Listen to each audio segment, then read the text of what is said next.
Venezia delusa dopo la mancata elezione dell'ex patriarca Scola, ma nel Veneto sono già molti che nutrono grandi aspettative per il nuovo Papa. Risalgono gli indicatori dei grafici sul turismo veneto dopo il calo dal 2008, boom del lago di Garda, è emerso in un convegno a Mestre. Commercianti del centro di Mestre in rivolta contro le domeniche ecologiche chiedono la soppressione del prossimo blocco.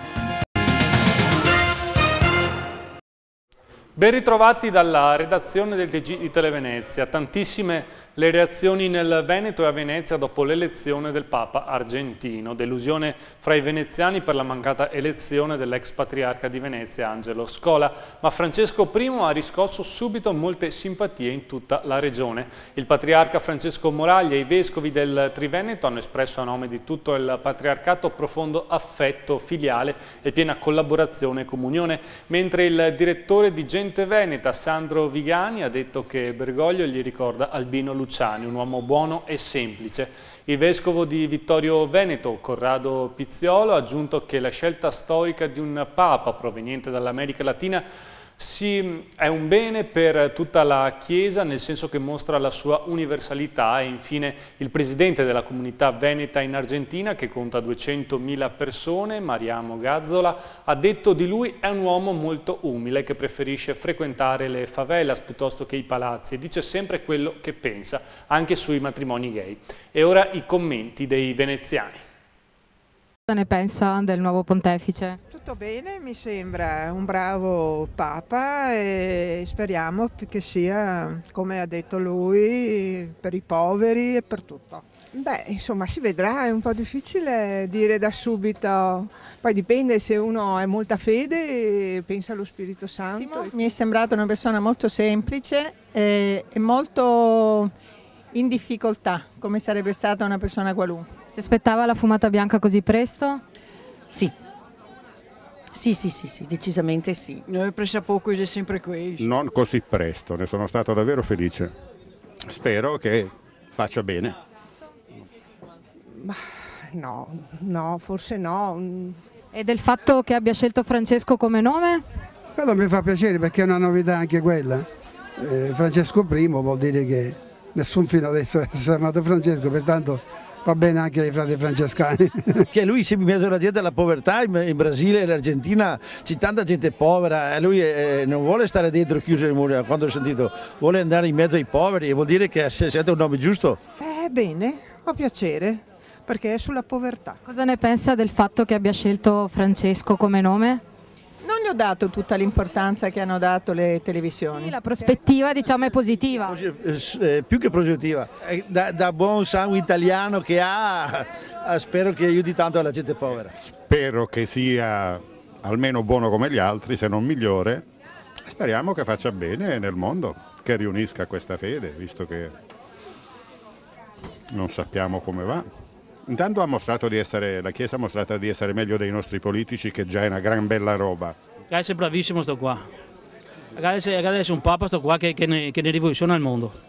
E si arricchisce di nuove confessioni l'inchiesta Mantovani. Si è presentato spontaneamente Mirko Voltazza, latitante, che secondo gli inquirenti è al corrente di informazioni utili all'indagine sui fondi neri del sistema Baita. Vediamo. L'inchiesta Mantovani si arricchisce di un'altra confessione. Mirko Voltazza, l'imprenditore padovano di Polverara fuggito all'estero, si è costituito e ha reso una confessione di 4 ore al PM Stefano Ancilotto a Venezia. Il giro è più grande, avrebbe detto durante l'interrogatorio, che è stato secretato. Al PM ha parlato della sua lunga latitanza durata 1 anno e mezzo nell'ex Jugoslavia e ha confermato il metodo Baita, ossia il sistema dei fondi neri creati dalle fatture false. Voltazza era ricercato perché doveva scontare 1 anno e mezzo di carcere per peculato, calunnia e ricettazione. Non risultava indagato nell'inchiesta Mantovani, anche se la sua società di Marghera è stata perquisita dalla finanza a caccia di fatture false. Voltazza, in una lettera inviata ai giornali, ha dichiarato che voleva rientrare in Italia, anche se qualcuno gli aveva consigliato di rimanere fuori. Ancilotto voleva interrogarlo sui rapporti tra Baita e il suo socio, Luigi Dalborgo, 56 anni, residente a Pieve del Pago, nel Bellunese, e titolare di una miriade di società, società, tra cui quella di Marghera, la NSA, Non Solo Ambiente, di via Fratelli Bandiera, società consulente della Mantovani. Intanto la Commissione Affari Istituzionali del Consiglio Veneto ha dato via libera alla commissione d'inchiesta sui lavori pubblici dell'ente, eseguiti o in corso di esecuzione. Ed ora le immagini di una croce che era scomparsa dalla chiesa di San Pantalon ed è stata finalmente ritrovata. Vediamo. È la cross mater della chiesa di San Pantalon. Era finita in Germania ed è stata recuperata dopo oltre 80 anni e un lungo iter giudiziario dal Nucleo Carabinieri Tutela Patrimonio Culturale di Venezia. L'opera di inestimabile valore per Venezia, ma che avrebbe una stima assicurativa di circa 10 milioni di euro, era stata trafugata negli anni 30 ed è ricomparsa nelle mani di 2 antiquari tedeschi nel 1997, i quali hanno proposto al parroco della chiesa veneziana di ricomprarla per 200.000 lire. I carabinieri vennero a conoscenza dei fatti nel 2007 e riuscirono ad ottenere il sequestro, ma i 2 antiquari ottennero la restituzione dell'opera, perché riuscirono a dimostrare che avevano acquistato l'opera molti anni prima e dunque il reato di ricettazione era prescritto. I 2 commercianti avevano acquistato la croce dalla figlia di un famoso antiquario tedesco arrestato in Francia per trafugamento di opere d'arte. Nel 2012 la casa d'aste tedesca Lempertz ha deciso di acquistare l'opera ai 2 antiquari e di donarla al Patriarcato di Venezia e l'11 marzo scorso la croce è tornata in laguna. Arrestato uno spacciatore di 25 anni moldavo ed un minorenne che utilizzavano piazza Vittorino da Feltre per smerciare marijuana. I carabinieri del nucleo operativo e radiomobile di Mestre sono arrivati a loro dopo una serie di pedinamenti e nella serata di ieri, dopo il loro fermo, è stato perquisito anche il garage che era adibito a custodia, preparazione e confezionamento della sostanza ed è stato scoperto opportunamente nascosto mezzo chilo di droga. Ed una 32enne di Marghera, in attesa di un bimbo, ha rubato nel centro commerciale di via Orsato un passeggino del valore di 500 euro con l'aiuto della figlia di 10 anni. È riuscita a superare le barriere anti-taccheggio usando lo stratagemma di passare con il proprio passeggino un giocattolo appena acquistato. Al suono dell'allarme anti-taccheggio la commessa ha pensato di non aver smagnetizzato il giocattolo e la signora, che ha precedenti per furto, è riuscita ad allontanarsi. Rintracciata dagli agenti del commissariato locale, è ritornata nel centro commerciale e ha restituito il maltolto, chiedendo che le venisse messo da parte per quando avrà la possibilità di acquistarlo. Ed è stata scoperta nella notte la banda di rumeni che imperversava lungo il passante, derubando i tir del gasolio. La polizia stradale ha arrestato 5 cittadini rumeni. Il gruppo entrava in azione nel corso della notte, uno compiva materialmente il furto e l'altro in auto faceva da palo, avvisando i complici se era in arrivo una pattuglia della polizia. La banda è stata fermata da agenti in borghese. E voltiamo pagina, la linea del grafico del turismo nel Veneto torna a salire dopo la crisi iniziata nel 2008. Bene Venezia e le spiagge e boom del lago di Garda. Se ne è parlato oggi in un convegno a Mestre. È ricominciato a crescere il turismo in Veneto nel 2012, dopo la pausa iniziata nel 2008. Si è registrata infatti una crescita del 7-8% delle presenze, che ha dato una boccata d'ossigeno agli operatori del settore. Venezia continua a rimanere la roccaforte del turismo della regione, in particolare il centro storico ha contato numeri elevati in alta stagione, al contrario però in bassa stagione ha registrato un calo rispetto al 2011 del 25%. A soffrire maggiormente la terraferma, Mestre e Marghera, il Lido e le isole lagunari, che si sono distanziate di molto dal centro storico come numero di presenze. Nel 2012 Venezia ha tenuto relativamente bene, con anche qui una grande differenza tra la città storica, che nell'alta stagione ha tenuto bene, in bassa stagione ha sofferto moltissimo. La città, il turismo lo vive come introito, perché è fondamentale per alimentare le casse del comune con la tassa di soggiorno, e questo è un bene per la città, però il comune deve imparare a reinvestire parte di questi proventi utilizzandoli per progetti strategici sul turismo, che non sono evidentemente il carnevale di massa, che non ha portato risultati quest'anno, e vabbè, un po' dipende dal fatto che arriva molto presto, un po' dipende dalla sfortuna del tempo, però bisogna entrare nel turismo ad una logica di tipo industriale, con una strategia di marketing. Non per tutti però è stato un anno positivo, in particolare a soffrire è stato il polo termale di Abano Montegrotto, che ha registrato un numero di presenze al ribasso, e le mete sciistiche in montagna, dove causa anche una stagione nevosa ridotta, molte sono state le camere vuote. Gli stranieri hanno optato, dopo le città d'arte, per le spiagge, buone le presenze sul lago di Garda e sui lidi. Il Veneto continua a rimanere la regione italiana con il primato di presenze e il turismo contribuisce al PIL regionale per il 18% rispetto all'8% nazionale. Cala il turismo italiano, superato da quello straniero, e si modificano le utenze e la provenienza dei viaggiatori. La Cina è un mercato potenziale, ma la Cina va gestito andando in Cina e non aspettando la Cina. E qui abbiamo però due grandi punti interrogativi che a livello strategico vanno capiti: i voli diretti, e quindi una città come Venezia, con un aeroporto che è un aeroporto anche internazionale, non può non avere un volo diretto dal Giappone, un volo diretto da Shanghai o da Beijing. Un settore, quello del turismo, che dà lavoro a moltissime persone in Veneto e che, a detta di EBIT, Ente Bilaterale Industria Turistica Veneto, e di Federturismo Veneto, deve essere considerato come una vera e propria industria, una risorsa per la nostra regione che merita investimenti e un piano strategico a lungo termine. Non piace ai commercianti mestrini la decisione del Comune di continuare a programmare le domeniche ecologiche, considerate un ulteriore ostacolo allo svolgimento delle loro attività. E a Caffarsetti chiedono la sospensione della prossima, in calendario il 14 aprile. Vediamo. Che le domeniche ecologiche servano a poco sono fior di esperti e scienziati a sostenerlo. Per l'ex leader dei Verdi Carlo Ripa di Meana si tratta di mera propaganda. Opinione più o meno condivisa anche dal professor Antonino Zicchichi, convinto che l'unica utilità sia quella di sensibilizzare, non certo di ridurre l'inquinamento atmosferico. Ma veniamo alla prima domenica ecologica mestrina del 2013. Il blocco di 8 ore avrà anche educato al risparmio energetico, ma per artigiani e commercianti di corvée è stata un'agonia. Ancora domenica non si lavora niente. Bene, e adesso signori venite con me e vi faccio vedere i problemi che a livello economico posso avere io e altri miei colleghi. Vorrei fare un annuncio al Comune di Venezia, al signor Sindaco e tutte le autorità, e specialmente al signor Assessore Bettini, che è dell'ecologia. Ogni volta che ci sono questi giorni di ecologia, la gente, specialmente come io della pasticceria Loredana, con 15 operai non si lavora niente.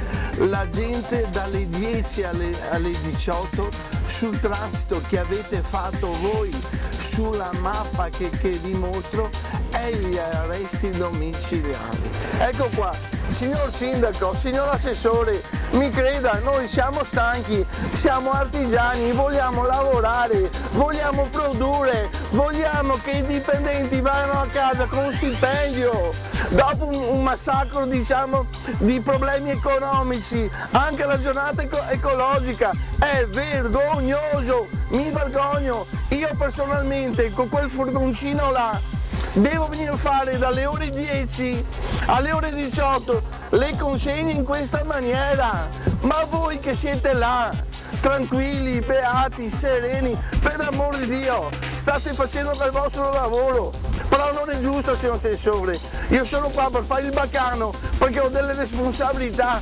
15 persone da mantenere, 15 famiglie di fargli un fuori stipendio, siamo già in difficoltà, non avete capito?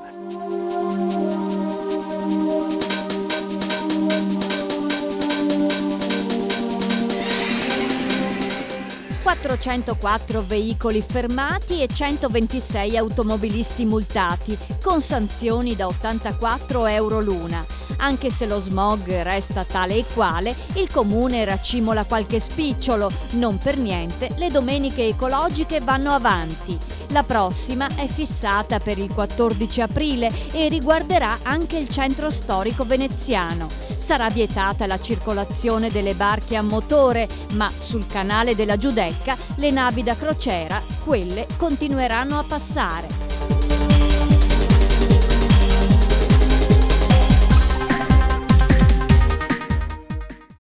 Ed ora le notizie dal Veneto. Pietro Maso, il ragazzo che a 20 anni uccise i genitori per impossessarsi dell'eredità, dopo 22 anni di carcere torna libero. Era stato condannato a 30 anni e 2 mesi, poi ridotti dai 3 anni di indulti. Uscirà dal carcere il 15 aprile prossimo. Attualmente si trova in regime di semilibertà, lavora di giorno e la sera torna in carcere. Maso uccise i genitori Antonio e Maria Rosa Tessari, di 52 e 48 anni, nella loro casa a Montecchia di Corsare, in provincia di Verona, assieme a 3 suoi amici, e finì in carcere 2 giorni dopo per omicidio. Ed ora ci fermiamo per qualche istante di pubblicità.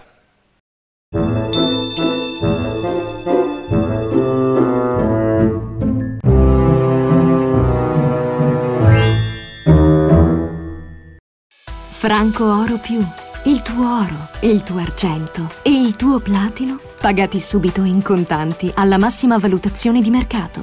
Franco Oro Più lo trovi a Mestre, Marghera, Venezia, Jesolo e Caorle, a Trieste, a Belluno e a Schio. Entra nella filiale a te più vicina. Grande risparmio nei supermercati Ali e centri Aliper. Sì, con lo sconto 30% su tantissimi prodotti fino al 20 marzo per i possessori di carta fedeltà. Meno 30%, con la qualità di sempre. Ali Aliper. Migliora la vita, anche per il 2013. Ed ora il nostro consueto sguardo all'area metropolitana con le notizie brevi dalla provincia di Venezia, Treviso e Padova. Fra le altre cose parleremo di concorsi che spopolano, di canzoni in chiesa e di turismo low cost. Vediamo. Prezzi low cost per incentivare il turismo a inizio stagione. A Bibbione, seconda spiaggia d'Italia, le agenzie stanno proponendo pacchetti vacanze per famiglie col 20% di sconto fino a giugno. Gli operatori sperano così di colmare quell'1,8% di calo che è stato registrato lo scorso anno. Banchetti chiusi e un corteo in Corso del Popolo, così i pescivendoli di Chioggia hanno espresso tutta la loro contrarietà alla ZTL, chiedendo al sindaco Giuseppe Casson di lavorare senza ostacoli. Il primo cittadino ha promesso una soluzione a breve e aspetta una delegazione della pescheria per un accordo. Il cordone ombelicale è ricco di cellule staminali preziose per curare leucemie, linfomi, malattie del sistema immunitario. Nel 2012 a Treviso ben 800 puerpere hanno dato il consenso per la donazione. In Italia esistono 19 banche pubbliche del cordone ombelicale, ma per il fabbisogno si deve attingere all'estero. 1.400 candidati per 3 posti da infermiere a tempo indeterminato. Il bando di concorso pubblicato dall'ULSS 7 Pieve di Soligo ha richiamato persone da tutta Italia. Visto l'alto numero di partecipanti, la direzione dell'azienda sanitaria ha pensato di scremarli con una selezione a base di quiz a risposta multipla. Studenti infuriati all'Istituto Valle in via Minio a Padova per la decisione della preside di acquistare telecamere da utilizzare all'interno della scuola, decisione da collegare al recente ritrovamento di droga proprio al Valle. Dalla parte dei ragazzi anche gli insegnanti che denunciano un pesante clima di terrore. Per illustrare meglio la parabola del figliol prodigo, un frate padovano durante l'omelia ha fatto ascoltare 2 canzoni di Giovanotti e Vasco Rossi. È successo a Rovereto, in Trentino, e le canzoni scelte per risvegliare le coscienze dei giovani sono Mi fido di te di Giovanotti e Un senso di Blasco. Vecchie che ballano nelle Cadillac, muscoli d'oro, corone d'alloro, canzoni d'amore. Ed ora, come di consueto, il nostro appuntamento con Qui Redazione. È in linea con noi Tiziano Graziottin del Gazzettino. Allora, Tiziano, con quali notizie aprirete domani? Beh, diamo un seguito consistente, direi, alla delusione di Venezia e della provincia di Venezia per la mancata elezione a Papa di Angelo Scola. Certo. Anche qui c'era molta attesa per questo conclave, perché insomma tutti sapevamo, anche i maggiori giornali italiani avevano dato l'ex patriarca di Venezia come favorito, invece così non è stato, e quindi già oggi abbiamo anticipato questa delusione, ma poi sugli articoli di domani andremo a dare in dettaglio alcune notizie anche curiose, se vogliamo, relativamente a questa vicenda. Sì, al di là della vittoria appunto di Papa Francesco I, c'è stata anche un po' di delusione, insomma, in questo conclave per la mancata elezione. Si dava quasi per certo Angelo Scola, però abbiamo visto che insomma di fatto non è stato così, quindi ci saranno sicuramente parecchie motivazioni anche per questa scelta. Ci sono mille motivazioni, credo, a quella che possiamo definire la sconfitta di Scola, o meglio ancora la vittoria del cardinale e ora Papa argentino. Venezia si attendeva comunque questa elezione, domani appunto scriveremo di varie curiosità, tra cui che c'era anche l'assessore Ferrazzi in piazza San Pietro per così applaudire a quella che era l'auspicata elezione dell'ex patriarca, ma poi anche altre curiosità, per dire il comunicato della conferenza episcopale italiana di ieri sera, che in un primo tempo dava Scola come eletto, o ancora altre interpretazioni che sono state fatte dai giornalisti e che ipotizzavano e che andavano tutte nel senso di una elezione di Scola. Insomma, ecco, tutte queste curiosità credo insomma farà piacere ai nostri lettori leggere, così per vedere alla fine anche una lettura veneziana di questo importantissimo appuntamento per la vita non solo religiosa del nostro paese. Bene, ringraziamo ancora Tiziano Graziottin dalla redazione del Gazzettino, ed ora vediamo insieme che tempo farà nei prossimi giorni.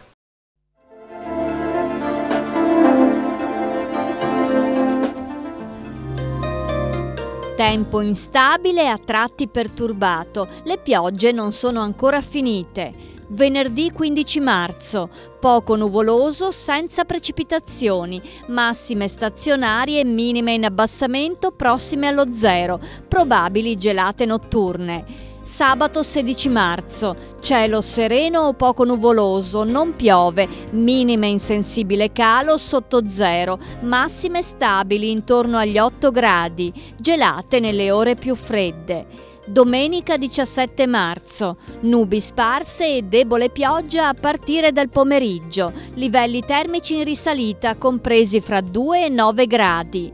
Lunedì 18 marzo, pioggia anche abbondante, minime e massime in netta ripresa. La marea di venerdì 15 marzo è normale, la massima alle 12:25 70 cm, la minima alle 6:25 15 cm.